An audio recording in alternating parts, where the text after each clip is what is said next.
स्वागत है आप सभी का हमारे YouTube चैनल विद्या आरंभ में। आज का यह वीडियो आप लोगों के लिए बहुत ही खास होगा, क्योंकि इस वीडियो में बिहार बोर्ड क्लास 10th का जो रसायन शास्त्र है, केमिस्ट्री जिसको बोला जाता है, उसमें से पहले का चैप्टर रासायनिक अभिक्रिया और उसका समीकरण में से जितना भी VBI ऑब्जेक्टिव क्वेश्चन बन सकते थे, उन सभी क्वेश्चंस को हम लेकर आए हुए हैं। तो आपको यह वीडियो कैसा लगेगा आपको कमेंट में ज़रूर बताना है, और चैनल पर पहली बार होंगे तो चैनल को ज़रूर सब्सक्राइब कर लेंगे। तो आपको याद रखना है विद्यारंभ चैनल का नाम है, और इसके आज का यह वीडियो आपका पहला होगा केमिस्ट्री के लिए। पहला क्वेश्चन है कि वह अभिक्रिया जिसमें उत्पाद बनने के साथ साथ ऊष्मा की भी उत्पन्न होती है उसको क्या बोला जाता है। तो आपको ऑप्शन में दिया गया है ऊष्माशोषी, ऊष्माक्षेपी, प्रकाश संश्लेषण या उपचयन। तो आपको पता होना चाहिए कि उत्पाद के साथ यानी प्रतिपल के साथ यदि ऊष्मा का उत्सर्जन होगा तो उसको बोला जाता है ऊष्माक्षेपी। तो राइट आंसर आपका ऑप्शन नंबर बी हो जाएगा। पहला का right answer option number B होगा। ऊष्माशोषी उससे बोला जाता है जिसमें अभिकारक के रूप में ऊष्मा ग्रहण किया जाता है, ऊष्मा ग्रहण किया जाता है, मतलब कि ग्रहण कर करके अभिक्रिया होना संभव होता है। अगर अभिक्रिया के फलस्वरूप ऊष्मा की प्राप्ति होती है तो उसमें ऊष्माक्षेपी अभिक्रिया आता है। तो राइट आंसर आपका ऑप्शन नंबर बी हो जाएगा। ऊष्मा के साथ उत्पाद बन रहा है तो ऊष्माक्षेपी होगा। तो पहला का राइट आंसर आपका ऑप्शन नंबर बी हो गया। इसके बाद 2 नंबर प्रश्न है कि बुझे हुए चूना का रासायनिक नाम आपको बताना है। बुझे हुए चूना का रासायनिक नाम आपको बताना है। तो यहाँ पर कंफ्यूज करने वाला प्रश्न होता है, एक होता है कैल्शियम ऑक्साइड और एक होता है calcium hydra oxide. Calcium hydra oxide का सूत्र होता है CaOH का होल ट्वाइस, यहाँ पर दिया गया है, नीचे हम लिख रहे हैं CaOH का whole twice. Calcium hydroxide है और ऊपर में कैल्शियम ऑक्साइड है, तो इसको बोला जाता है कली चूना, कली चूना, या फिर इसी को बोला जाता है बिना बुझा हुआ चूना। कली चूना का ही नाम होता है बिना बुझा हुआ चूना, और कैल्शियम हाइड्रोक्साइड का होता है बुझा हुआ चूना। तो बुझा हुआ चूना जो होता है कैल्शियम हाइड्रोक्साइड होता है, और कली चूना या फिर बिना बुझा हुआ चूना आपका कैल्शियम ऑक्साइड होता है। तो आपको कैल्शियम हाइड्रोक्साइड बताना है, बिना बुझे हुए चूना नहीं पूछा है, इसमें पूछा है बुझे हुए चूना का रासायनिक नाम। तो राइट आंसर आपका ऑप्शन नंबर डी हो जाएगा। तो 2 का राइट आंसर आपका ऑप्शन नंबर डी होगा। आपको कमेंट में ज़रूर बताना है कि आपने कितने प्रश्नों का सही जवाब दिए हुए हैं, इससे हमको भी अंदाज़ा लगेगा कि कितने विद्यार्थी पढ़ रहे हैं और कितने विद्यार्थी ऐसा ही टाइम पास कर रहे हैं। तो बुझे हुए चूना का रासायनिक नाम आपका कैल्शियम हाइड्रोक्साइड हो जाएगा। 2 का right answer option number D होगा। इसके बाद अगला प्रश्न है 3 नंबर कि निम्नलिखित अभिक्रियाओं में कौन अपघटन अभिक्रिया का उदाहरण है। तो अपघटन अभिक्रिया को पहचानने का तरीका पहचान में हम लिखाए थे कि अभिकारक के रूप में AB होगा, उसको जैसे ही अपघटित करेंगे तो A में बढ़ जाएगा और B में बढ़ जाएगा। तो इसमें आपको ऐसा ही देखना है कि एक बड़ा सा अभिकारक टूट करके 2 या 2 से अधिक भागों में बट रहा है तो ही आपका अपघटन होगा। यहाँ पर संयोजन हो रहा है तो right answer option number A नहीं होगा। ये आपका यूरिया बन रहा है H2NCONH2, आपका यूरिया का सूत्र होता है, ये भी आपका नहीं होगा। यहाँ पर NaOH भस्म है, HCl अम्ल है, अभिक्रिया करके लवण और जल बना रहा है, ये आपका उदासीनीकरण हो गया, ये भी नहीं होगा। यहाँ पर देखेंगे तो एक बारह सा अभिकारक KClO3 है, उसको अभिक्रिया कराने के बाद 2 या अधिक अभिकारक प्रतिफल के रूप में टूट जा रहा है। तो राइट आंसर आपका ऑप्शन नंबर डी हो जाएगा। तो 3 का राइट आंसर आपका ऑप्शन नंबर डी होगा। इसके बाद अगला प्रश्न 4 नंबर है कि कैथोड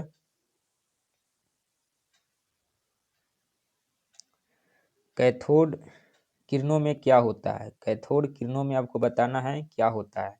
तो 2 तरह का इलेक्ट्रोड होता है, एक होता है एनोड ANODE और दूसरा होता है कैथोड।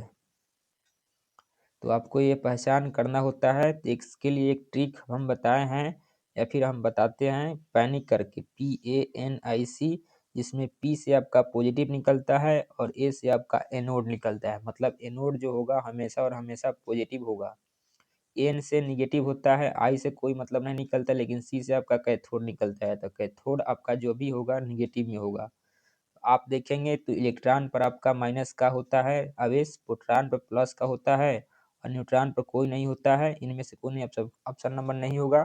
तो आप देखिए कि इलेक्ट्रोड में अगर माइनस होगा तो इलेक्ट्रॉन होगा, प्लस होगा तो प्रोटॉन होगा। अब देखिए कि एनोड जो होता है हमेशा पॉजिटिव होता है और कैथोड जो होता है हमेशा निगेटिव होता है।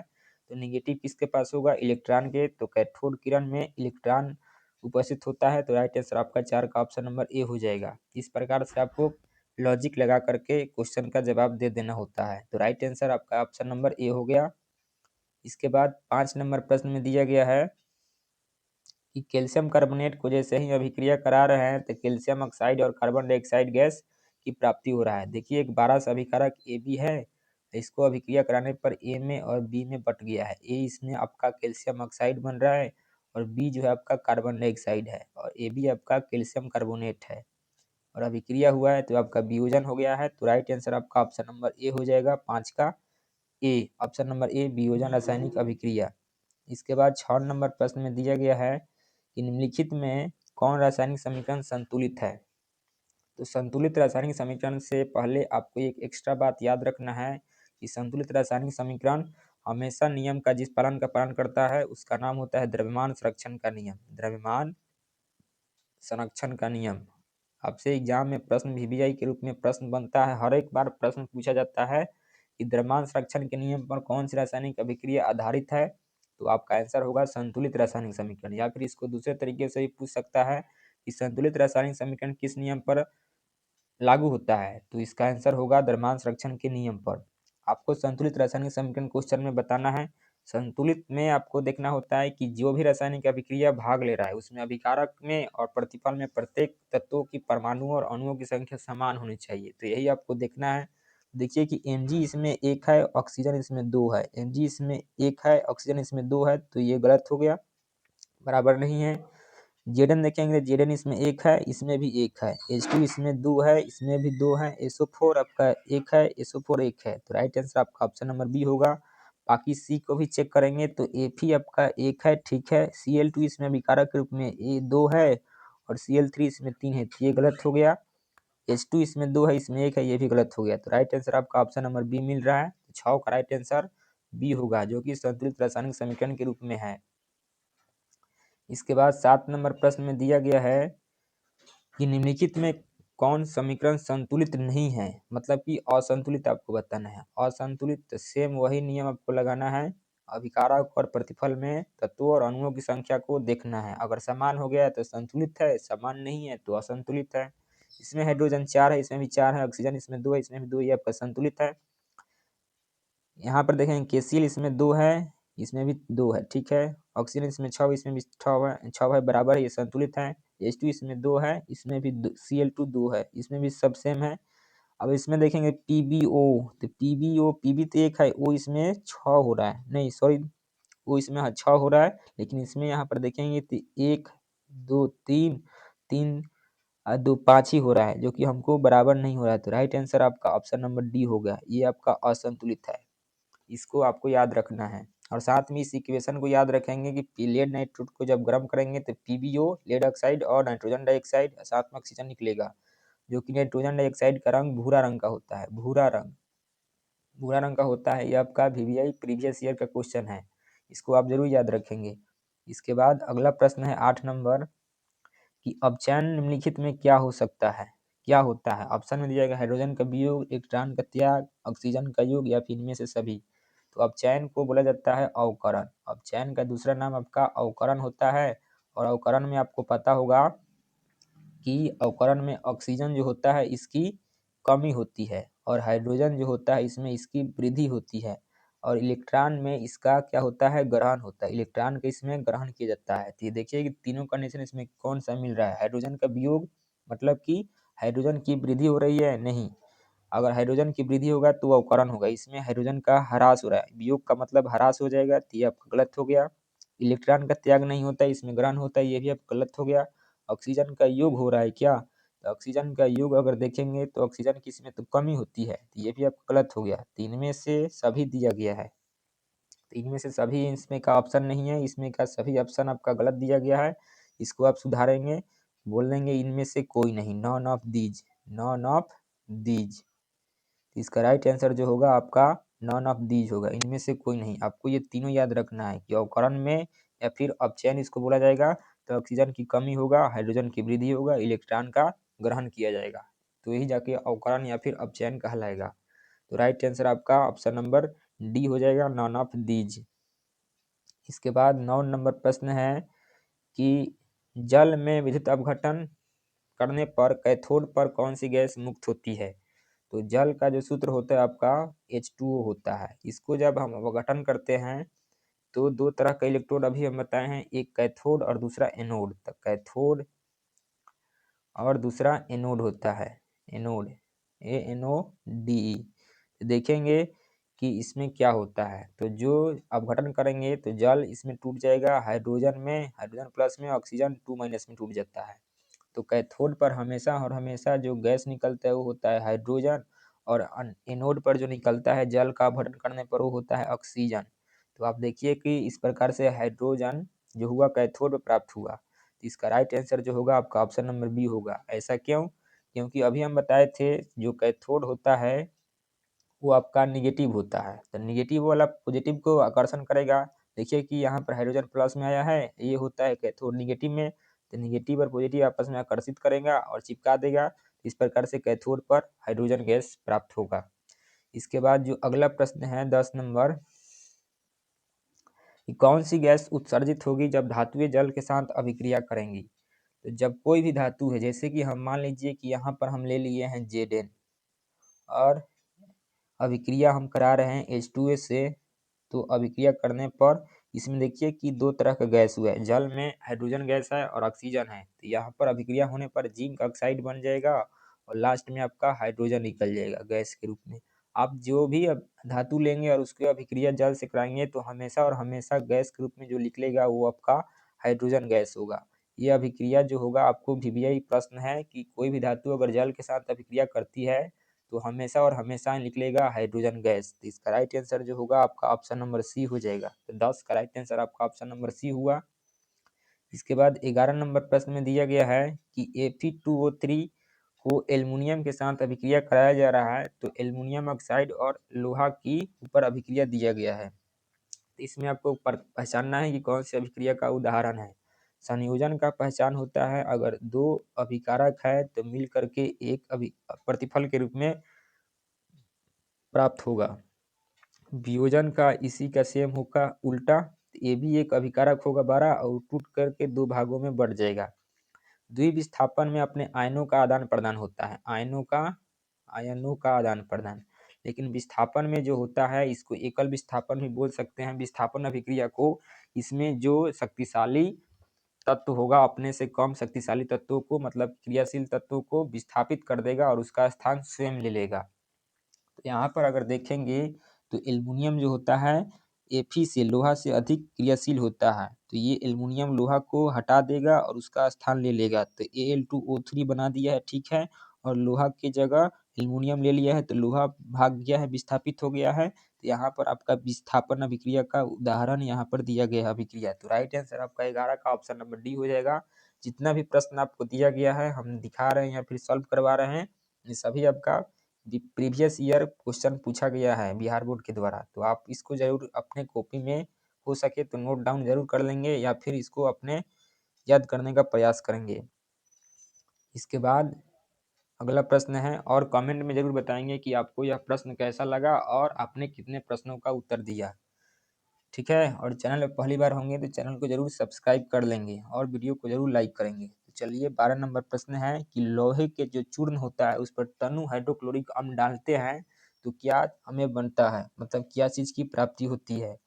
ऑप्शन आपको दिया गया है, उससे पहले हम आपको अभिक्रिया करके दिखा रहे हैं कि लोहा है तो लोहा की अभिक्रिया करा रहे हैं, लोहे चूर्ण यानी कि लोहा को लिया गया है तनु हाइड्रोक्लोरिक अम्ल HCl।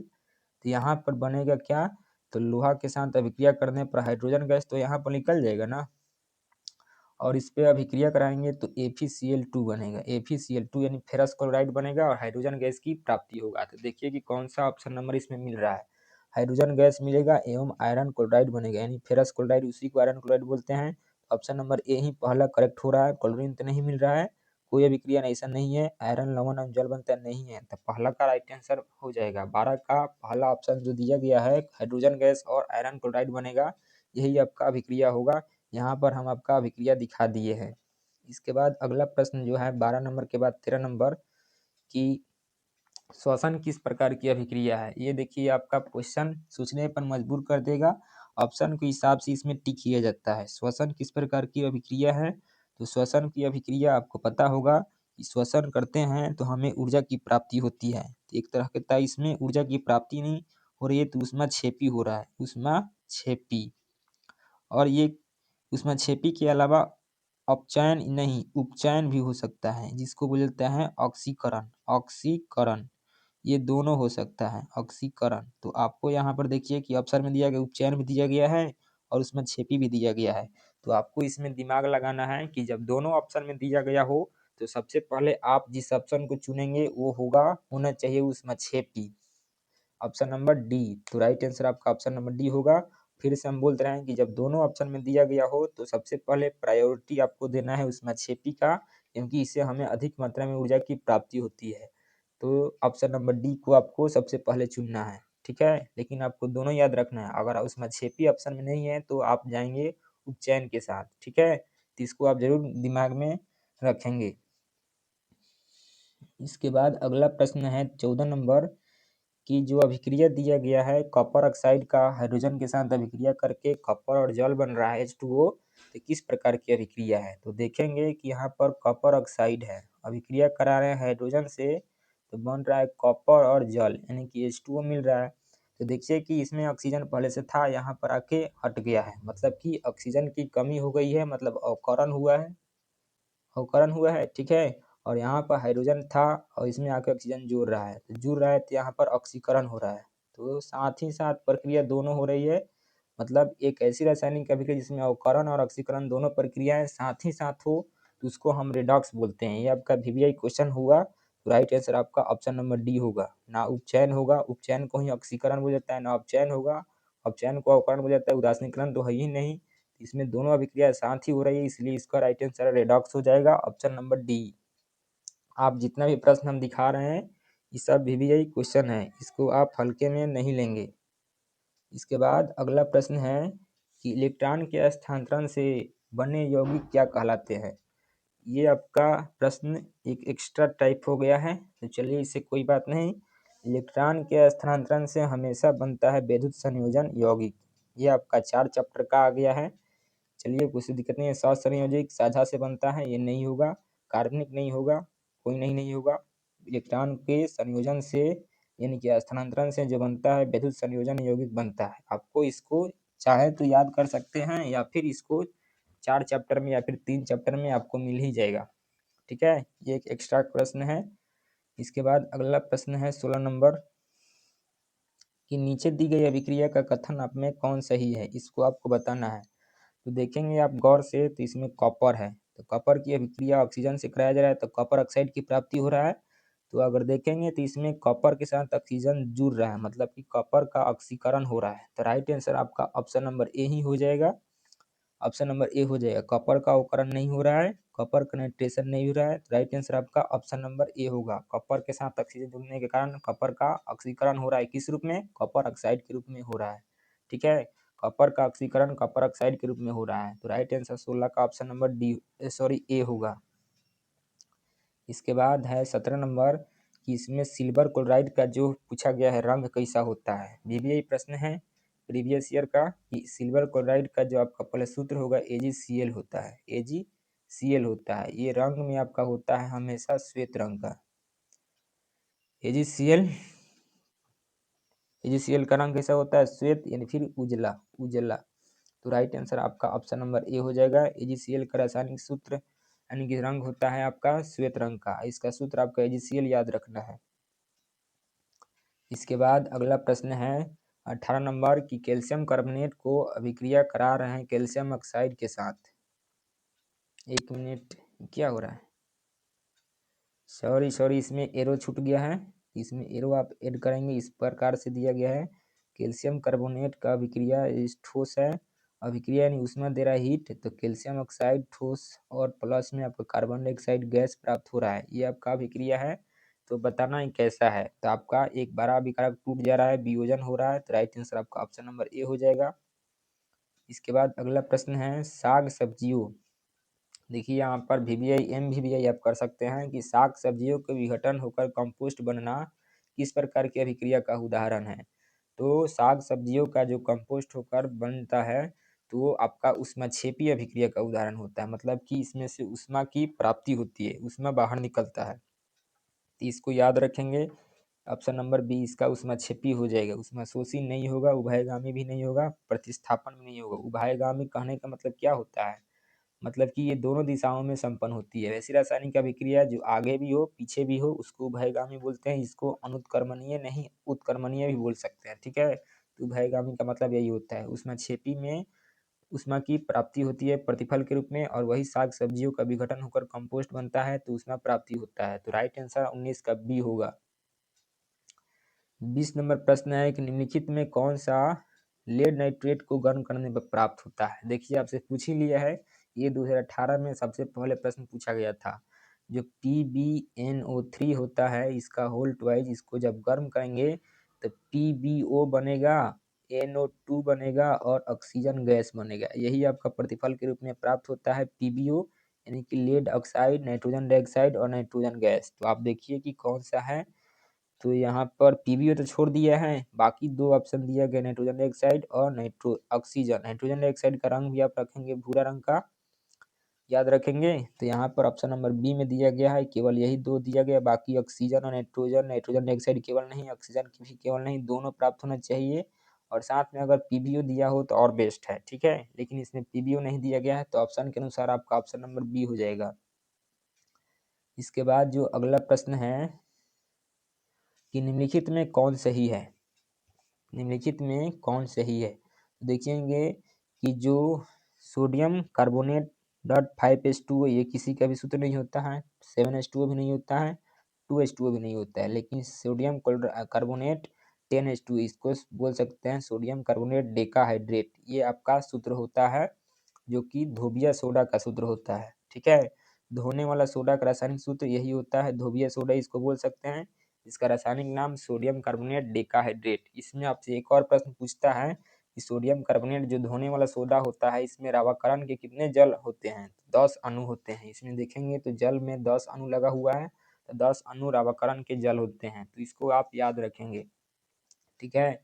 एक और हम बताते हैं कि जो CuSO4 होता है, CuSO4 डॉट 5H2O 5H2O ये होता है आपका नीला थोथा, नीला थोथा, ठीक है।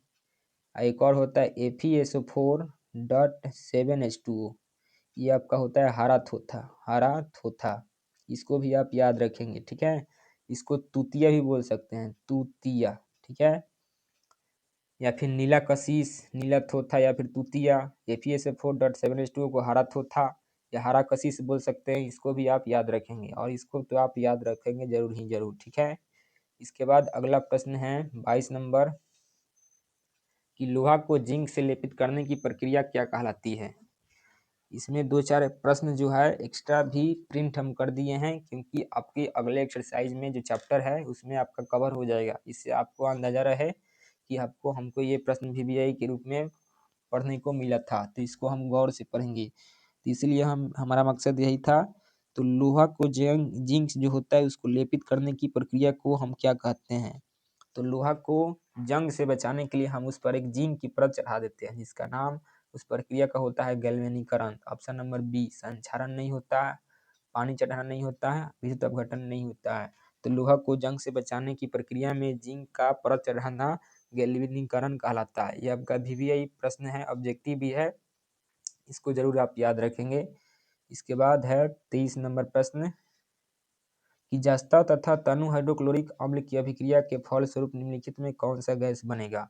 अभी हम बताए थे कि कोई भी धातु हो, यहाँ पर धातु Zn है और अम्ल है आपका HCl, तनु हाइड्रोक्लोरिक अम्ल, तो ZnCl बनेगा और साथ में गैस निकलेगा हाइड्रोजन गैस। कोई भी धातु को अम्ल के साथ अभिक्रिया कराएंगे तो हमेशा और हमेशा हाइड्रोजन गैस की ही प्राप्ति निकलेगी। राइट आंसर आपका ऑप्शन नंबर सी हो जाएगा। इसके बाद अगला प्रश्न है कोई तत्व ऑक्सीजन के साथ अभिक्रिया करके उच्च गलनांक वाला यौगिक निर्माण करता है, तो यह यौगिक जल में विलेय है। तो आपको यह बताना है कि वह तत्व क्या हो सकता है। ऑप्शन के हिसाब से यदि ऑप्शन में आप गौर करेंगे तो जो कैल्शियम होता है, कैल्शियम को जैसे ही हम जल से अभिक्रिया कराएंगे तो कैल्शियम ऑक्साइड बनेगा, कैल्शियम ऑक्साइड, जो कि जल में क्या होता है, विलय होता है।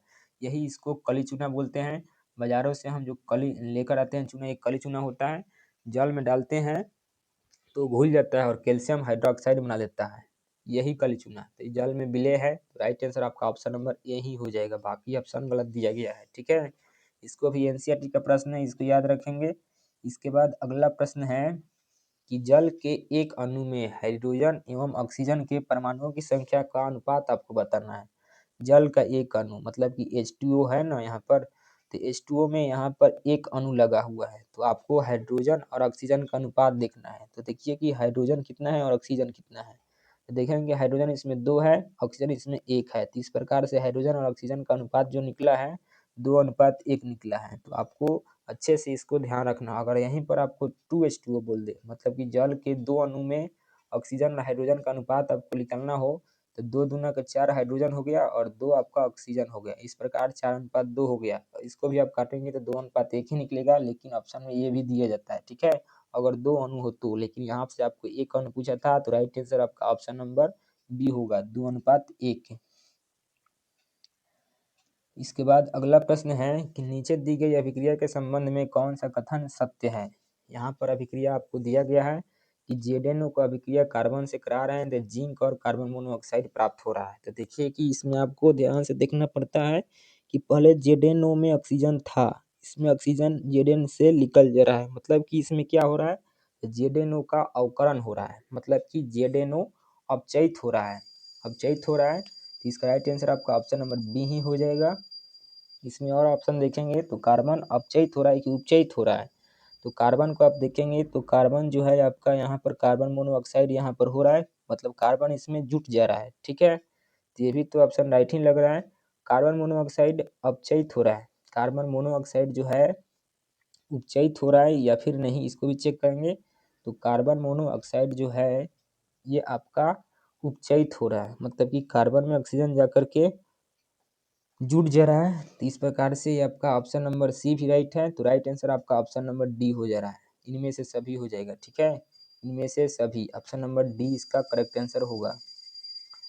27 नंबर प्रश्न है कि निम्नलिखित में कौन संयोजन रासायनिक अभिक्रिया है। संयोजन आपको बताना है, अगर ए को बी से अभिक्रिया कराएंगे तो एक ए बी मिलना चाहिए, यही आपका होना है।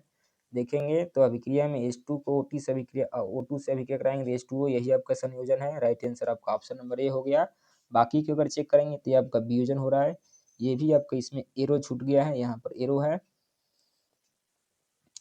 तो एरो अगर देखेंगे तो कॉपर को ऑक्सीजन कराएंगे ऑक्सीजन से, तो कॉपर ऑक्साइड, ये भी आपका सही होगा। तो इसका ऑप्शन नंबर इसमें सुधारना पड़ेगा, ऑप्शन नंबर डी होगा, ए और सी दोनों।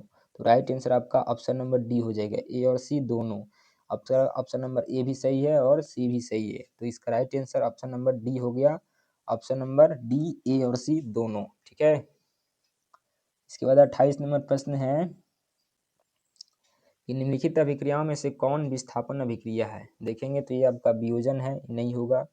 इसमें अगर चेक करेंगे तो लोहा जो है कॉपर सल्फेट से अभिक्रिया करके फेरस सल्फेट और कॉपर को अलग कर रहा है, ये हो सकता है। यहाँ पर देखेंगे, अगर नीचे जाएंगे तो यहाँ पर भस्म है, अम्ल है, अभिक्रिया के लवण जल, ये उदासीनीकरण हो गया। अगर इसमें यहाँ पर चेक करेंगे तो यहाँ पर आयनों का आदान प्रदान हो रहा है, ये भी नहीं हुआ। तो राइट आंसर आपका ऑप्शन नंबर बी हो गया, करेक्ट आंसर यही हो गया। ठीक है, इसके बाद अगला प्रश्न है कि लौह चूर्ण पर तनु हाइड्रोक्लोरिक अम्ल से अभिक्रिया से क्या बनता है। इसके पहले वाला प्रश्न रिपीट हो गया है, हाइड्रोजन गैस और iron chloride, option number A इसका करेक्ट आंसर होगा, बाकी का ऑप्शन गलत है। इसके बाद अगला प्रश्न है कि निम्नलिखित में कौन अपघटन अभिक्रिया का उदाहरण नहीं है। अपघटन अभिक्रिया का उदाहरण नहीं है, कैल्शियम कार्बोनेट को अभिक्रिया कराएंगे, ये आपका अपघटन है, ये भी अपघटन है, ये आपका संयोजन है, तो यही आपका अपघटन नहीं है। ठीक है, मानव शरीर में भोजन का पचना, ये भी अपघटन है, तो राइट आंसर आपका ऑप्शन नंबर सी हो जाएगा। ठीक है, आपको पूछा है कि अपघटन नहीं है, तो ये आपका संयोजन होने के कारण ऑप्शन नंबर सी इसका करेक्ट हो गया। इसके बाद अगला प्रश्न है 31 नंबर, निम्नलिखित में कौन एक रेडॉक्स अभिक्रिया है। रेडॉक्स अभिक्रिया आपको बताना है, तो इसमें अगर चेक करेंगे तो ये आपका तो अपघटन है, ये आपका संयोजन है। कॉपर ऑक्साइड को अभिक्रिया करेंगे तो इसमें हाइड्रोजन से अभिक्रिया करके जल और कॉपर बनाएगा, तो ये आपका यही रेडॉक्स हो रहा है। बाकी का अभिक्रिया आपका है नीचे वाला तो उदासीनीकरण है। तो राइट आंसर आपका 31 का सी हो गया इस प्रकार से। इसके बाद अगला प्रश्न जो है, निम्नलिखित में कौन एक दहन अभिक्रिया है? जल का उबालना है या फिर मोम का पिघलना है, पेट्रोल का जलना है, इनमें से कोई नहीं। तो सबसे पहले आप देखेंगे तो जल जो होता है ये आपका तो ऊष्मा शोषी होता है, तो ये आपका तो नहीं हो सकता है। मोम को पिघालेंगे तो मोम पिघलना पर एक तरह का ज्वाला होता है, दहन भी नहीं होता है, तो इसलिए ये भी गलत हो गया।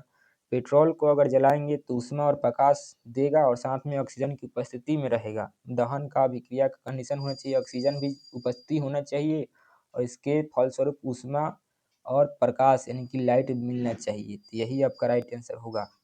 ऊष्मा भी देता है और प्रकाश भी, ऑक्सीजन की उपस्थिति में ही पेट्रोल जलता है। तो राइट आंसर आपका 32 का सी होगा। इसके बाद 33 नंबर प्रश्न है कि रासायनिक अभिक्रिया के दौरान किसी पदार्थ में ऑक्सीजन का योग यानी कि वृद्धि क्या कहलाती है? तो योग यानी वृद्धि होने के फलस्वरूप उपचयन होता है, ऑक्सीकरण। तो right answer option number B होगा। अपचयन में ऑक्सीजन की कमी होती है, संक्षारण नहीं होता है। ठीक है। इसके बाद अगला प्रश्न में है कि निम्नलिखित में कौन जो कथन है वो गलत है?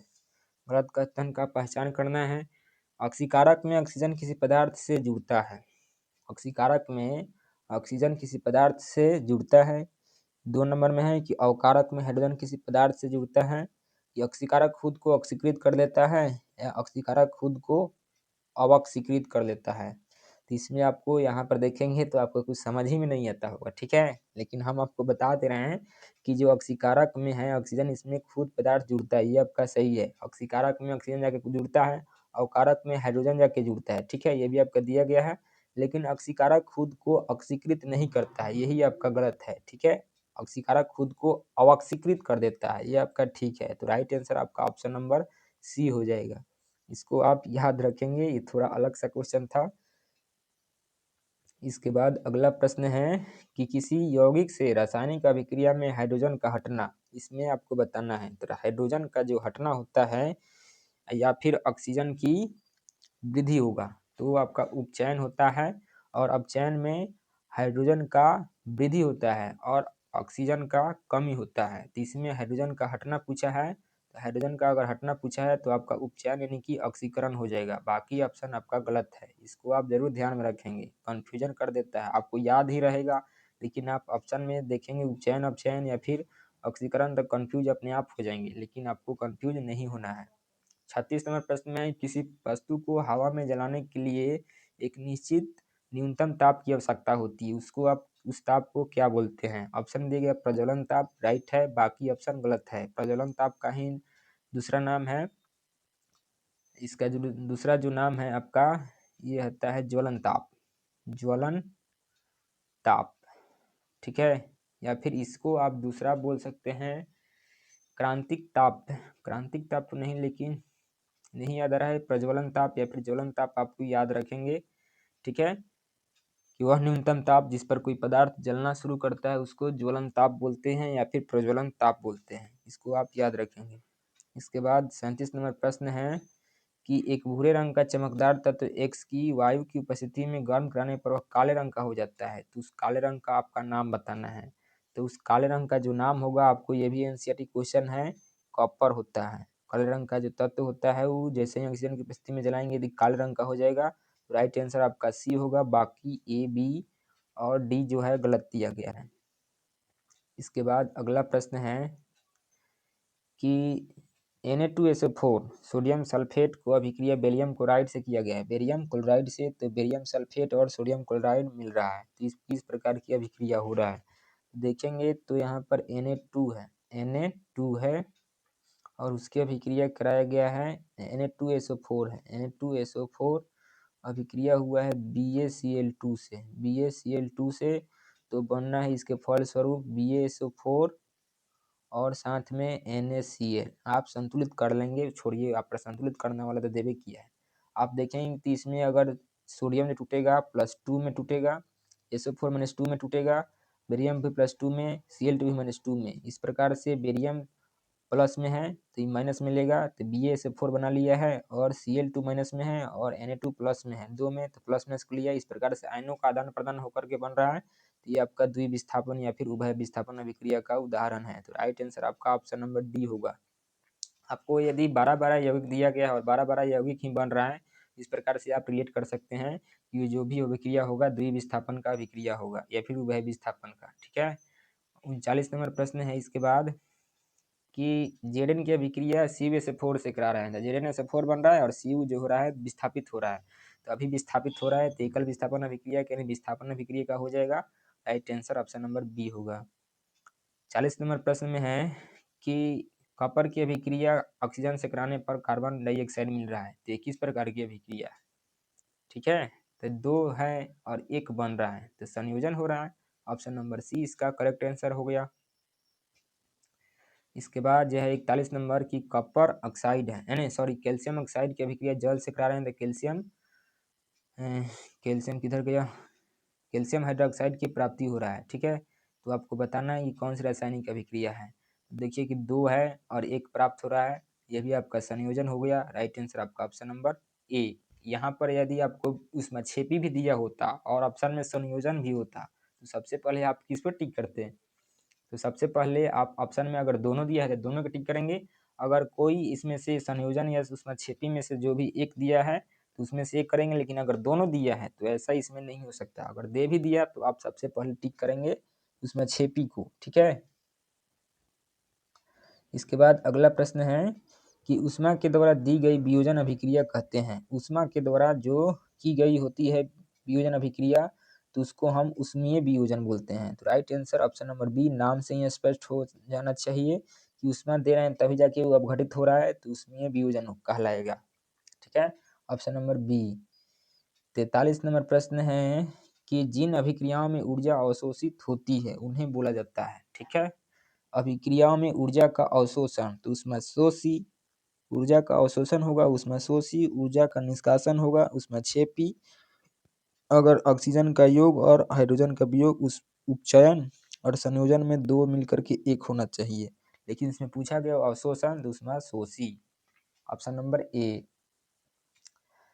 इसके बाद वाला प्रश्न है कि वे अभिक्रियाएं जिनमें अभिकारकों के बीच आयनों का आदान प्रदान होता है। देखिए आपसे पूछ भी लिया प्रश्न के रूप में, तो अभी बताए थे द्विविस्थापन या उभय विस्थापन। ऑप्शन नंबर बी इसका करेक्ट आंसर होगा। फिर पूछा है कि सिल्वर आयोडाइड का रंग कैसा होता है, तो सिल्वर क्लोराइड हो AgCl, AgBr हो, इन सभी का रंग आपका श्वेत ही होता है। ऑप्शन नंबर ए इसका करेक्ट आंसर होगा। इसके बाद जो है रासायनिक अभिक्रिया के दौरान किसी पदार्थ में ऑक्सीजन का ह्रास या फिर कमी क्या कहलाती है। ऑक्सीजन की कमी, अपचयन यानी कि अवकरण। Option number B. अभिक्रिया का आपका डिफिनीशन याद है तो आपको आंसर डायरेक्ट फटाफट निकल रहा होगा। ठीक है, लेकिन जो नहीं पढ़े होंगे, पढ़ लिए हों और उनका रिवीजन ही नहीं है, तो उनके लिए दिक्कत है, परेशानी है। तो ऐसा नहीं करना है। यदि आपको नंबर लाना है एग्जाम में तो आपको पढ़ना पड़ेगा। जो पढ़े हैं उसको दिमाग में रखना पड़ेगा। रिवीजन के दौरान आपको यहाँ पर 7 दिन के अंदर रूटीन बनाइए और जो पढ़ लिए हैं उसको आप रिवीजन करते रहिए। ठीक है, आपका टारगेट होना चाहिए 460 एबव। आपका एग्जाम में टारगेट 460 एबव यानी कि उससे ऊपर आने का, 470 हो जाए लेकिन 400 से 60 से नीचे नहीं आना चाहिए। ऐसा ही टारगेट लेकर आप चलेंगे तो आप 450 प्लस जरूर पार कर लेंगे। ठीक है, तो इसको आप डायरेक्ट टारगेट के रूप में जरूर सोच सकते हैं। तो इसका राइट आंसर आपका ऑप्शन नंबर बी हो गया। इसके बाद अगला प्रश्न है कि निम्नलिखित में कौन सा युग्म एकल विस्थापन अभिक्रिया प्रदर्शित करेगा। ये देखिए आपका क्वेश्चन दिमागी क्वेश्चन दे दिया है। यदि आपको सक्रियता श्रेणी याद है या फिर क्रियाशील समूह, तो आपको यहाँ पर ये क्वेश्चन बन पाएगा। यदि आप नहीं याद किए हैं तो आपसे ये नहीं बन पाएगा। आप परीक्षा में आपको दिया जाएगा तो इस प्रश्न को आप छोड़ करके चले आएंगे। तो देखिए कि इसमें दिया गया कौन सा एकल विस्थापन युग्म जो होगा अभिक्रिया को प्रदर्शित करेगा। तो आप देखेंगे कि Mg होता है मैग्नीशियम और जो एल्युमिनियम होता है। तो मैग्नीशियम में और एल्युमिनियम में हम पूछेंगे कि कौन सबसे अधिक क्रियाशील है, तो आपका आंसर होगा एल्युमिनियम। तो एल्युमिनियम मैग्नीशियम को विस्थापित तो कर देगा लेकिन मैग्नीशियम एल्युमिनियम को नहीं करेगा। यहाँ पर आपको देखना है कि पहले कौन है और बाद में कौन है। जो पहले है यहाँ पर इसका मतलब निकलेगा कि मैग्नीशियम एल्युमिनियम को विस्थापित कर देगा, तो ऐसा नहीं है। क्यों? क्योंकि एल्युमिनियम मैग्नीशियम से अधिक क्रियाशील है, तो ये आपका गलत हो गया। AgNO3 है और कॉपर है, तो Ag में और कॉपर में आपको देखना है कौन अधिक क्रियाशील है, तो आपका आंसर जो होगा वो हो जाएगा आपका, बोलेंगे कि कॉपर जो है अधिक क्रियाशील है, Ag आपका कम है, तो इसमें आपका अभिक्रिया संपन्न हो सकता है। ठीक है, इसके बाद वाला देखेंगे NaCl है और कॉपर है, तो Na कॉपर की अपेक्षा अधिक क्रियाशील होता है, तो ये तो अपना जगह छोड़ेगा नहीं, तो ये अभिक्रिया आपका नहीं होगा। FeSO4 में और Ag में Fe जो होता है Ag की अपेक्षा अधिक क्रियाशील होता है, तो ये भी अपना जगह नहीं छोड़ेगा, तो राइट आंसर आपका ऑप्शन नंबर केवल बी ही बच रहा है। इस प्रकार से आपको क्रियाशील समूह के द्वारा इस क्वेश्चन का आंसर आपको मिल जा रहा है, ऑप्शन नंबर बी। इसके बाद जो है अगला प्रश्न कि कहाँ गया जी, ये हो गया है। अगला प्रश्न है 48 नंबर, 48 नंबर कि Pb को अभिक्रिया CuCl2 से अभिक्रिया करा रहे हैं, तो PbCl2 और कॉपर मिल रहा है अलग, विस्थापित हो रहा है। यहाँ पर आपको चील के नजर रखना है कि कौन अलग हो रहा है। अलग हो रहा है, विस्थापन मार देंगे डायरेक्ट, लेकिन इसमें तो दिया नहीं है, यहाँ पर दिया है द्विविस्थापन, तो आप सोचेंगे कि इसी को ही हम टिक कर देते, नहीं, यहाँ पर आपका आंसर ये नहीं होगा। इसमें आपका कंडीशन होता है आयनों का आदान प्रदान, संयोजन तो हर एक हाल में नहीं होगा, वियोजन भी नहीं होगा, इसी कारण इसका राइट आंसर जो होगा इनमें से कोई नहीं होगा। अगर ये ऑप्शन ना होकर के विस्थापन दिया हो तो आप उसमें विस्थापन टिक करते, लेकिन इसमें नहीं दिया गया है, इनमें से कोई नहीं, तो राइट आंसर जो होगा आपका ऑप्शन नंबर डी होगा।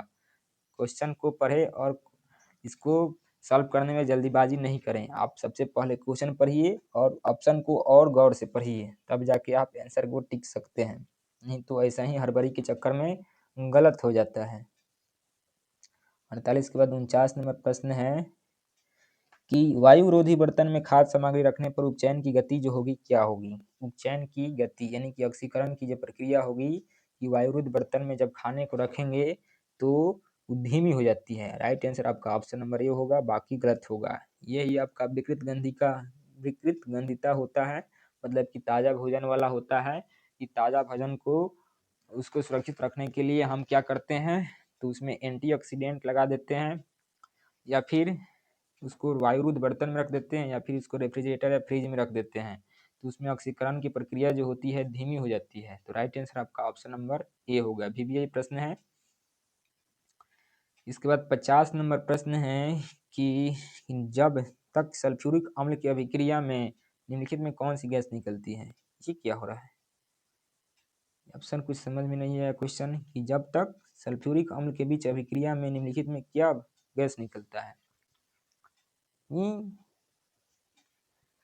इसमें आपका क्वेश्चन जो है थोड़ा सा इसमें आप चेंज करेंगे कि जब सल्फ्यूरिक अम्ल की अभिक्रिया और धातु के बीच अभिक्रिया कराई जाती है तो कौन सी गैस निकलती है। तो ले लीजिए कोई भी गैस, यानी कि कोई भी धातु लीजिए, तो हम ले रहे हैं सोडियम, अभिक्रिया कराएं H2SO4 से, तो सोडियम सल्फेट बनेगा और यहाँ पर हाइड्रोजन गैस निकलेगा। तो इसके पहले हम बताए थे कि कोई भी धातु हो और कोई भी अम्ल हो, अगर अभिक्रिया करेगा तो हमेशा और हमेशा आपका हाइड्रोजन गैस ही देगा। तो राइट आंसर आपका ऑप्शन नंबर सी हो जाएगा, इसको आपको याद रखना है। 50 के बाद 51 नंबर प्रश्न है कि रासायनिक अभिक्रिया में भाग लेने वाले पदार्थ को आपका सिंपल पहले ही आ गया अभिकारक, सबको पता होना चाहिए, और बनता है उसके फल से उसको उत्पाद बोलते हैं। तो अभिक्रिया में भाग लेने वाले पदार्थ अभिकारक, जो कि तीर चिन्ह के बाईं ओर, और उत्पाद होता है तीर चिन्ह के दाईं ओर। बाकी ऑप्शन आपका गलत है, राइट आंसर आपका 51 का ए। इसके बाद 52 नंबर प्रश्न में दिया गया है कि H2 की अभिक्रिया O2 से कर करके जल बन रहा है, मतलब कि एगो बन रहा है, दूगो से संयोजन।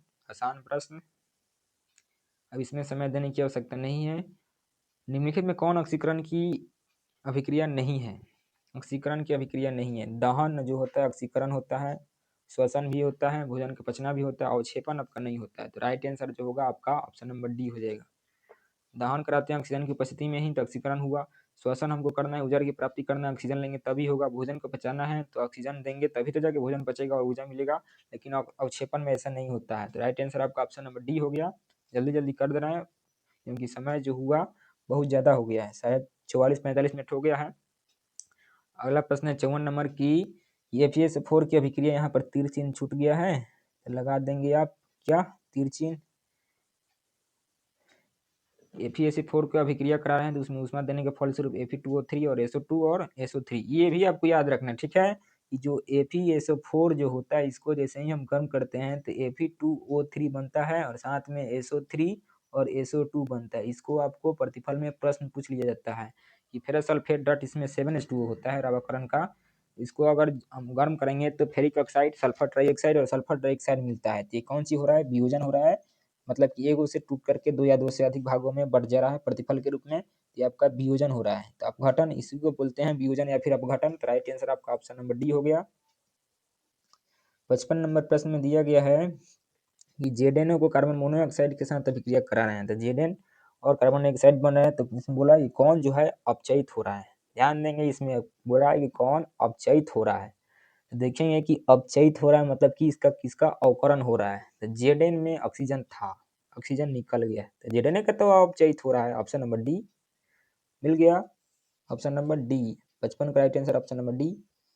इसके बाद जो है कि भोजन का पचना किस प्रकार की अभिक्रिया है, उसमें छेपी तो नहीं दिया गया है, ठीक है। इसके बाद आप देखेंगे उपचयन दिया गया है, ऑक्सीकरण है, ऑप्शन नंबर सी इसका करेक्ट आंसर हो जाएगा। 57 नंबर प्रश्न में है कि निम्नलिखित में कौन संतुलित रासायनिक समीकरण है। सोडियम की अभिक्रिया जल से हुआ है तो NaOH Na भी1OH देखेंगे तो इसमें हाइड्रोजन 3 हो गया, गलत है। Ba आपका 1 है, SO4 जो है आपका 1 है, H2 आपका 1 है, Cl2 यही आपका संतुलित है। बाकी जो है ये आपका KCl KClO3 ये गलत है। और संतुलित है MnMnCl2, इसमें 4 है, इसमें 2 2 4 हो गया। H2 आपका कगो हो गया, 2 गो, लेकिन इसमें तो है 4 गो, तो ये भी नहीं है। तो राइट आंसर आपका ऑप्शन नंबर बी होगा। BaCl2 का अभिक्रिया करेंगे H2SO4 से तो बनेगा BaSO4 और HCl, तो यही आपका संतुलित है। तो राइट आंसर आपका 57 का बी। 58 नंबर प्रश्न है कि जब कली चूना पर जल डाला जाता है तो किस प्रकार की अभिक्रिया होती है। यही प्रश्न है कि कली चूना में CaOH में अगर जल डालेंगे तो कैल्शियम हाइड्रोक्साइड बनता है और साथ में ऊर्जा की प्राप्ति होती है, यानी ऊष्मा निकलता है। तो उसमें 6P हो रहा है, ऊष्मा की प्राप्ति हो रही है, उसमें 6P, इसको जरूर याद रखेंगे। इसके बाद जो है 59 नंबर प्रश्न की, ये शायद लास्ट ही प्रश्न है, लास्ट प्रश्न है। यह अभिक्रिया जिसमें आयनों का आदान प्रदान होता है, द्विविस्थापन रिपीटेड क्वेश्चन है। राइट आंसर आपका 59 का बी हो गया। तो इस प्रकार से यहाँ पर पूरा स्लाइड खत्म हुआ, 60 स्लाइड था। तो आपको यह प्रश्न कैसा लगा, आपको यह वीडियो कैसा लगा, आप जरूर कमेंट में जरूर आंसर देंगे और बताएं कितने प्रश्नों का आप जवाब सही दिए हैं। और वीडियो अच्छा लगा होगा तो चैनल को जरूर लाइक कर लेंगे और पहली बार होंगे तो चैनल को जरूर सब्सक्राइब कर लेंगे। तब तक के लिए धन्यवाद।